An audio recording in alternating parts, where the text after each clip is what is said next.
నమస్కారం. నేటి నా పేరు కడప వంశీధర్ రెడ్డి, మాజీ ఎంపీ గిద్దలూరు.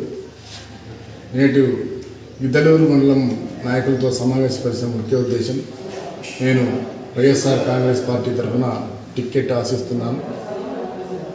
నాకు అందరూ బలపరచాలనే ఉద్దేశంతో మండలంలోని 19 గ్రామ పంచాయతీలో నాయకులను సమావేశపరచడం జరిగింది. ఈ సమావేశంలో అందరూ కూడా నాకు మద్దతు తెలియజేశారు.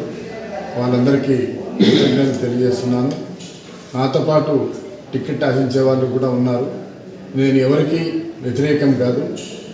దేనికైనా కానీ పార్టీకి కలిసిమెలిసిగా పార్టీ బలోపేతానికి కృషి చేస్తూ ముందుకు పోవాలని నిర్ణయించుకున్నాను. అదేవిధంగా నా టికెట్ వరకు నేను పెద్దలతో కూడా సంప్రదించి శక్తివంచన లేకుండా కృషి చేస్తాను. నాకు కాన్స్టిట్యున్సీలో 6 మండలాల్లో కూడా పరిచయాలు ఉన్నాయి.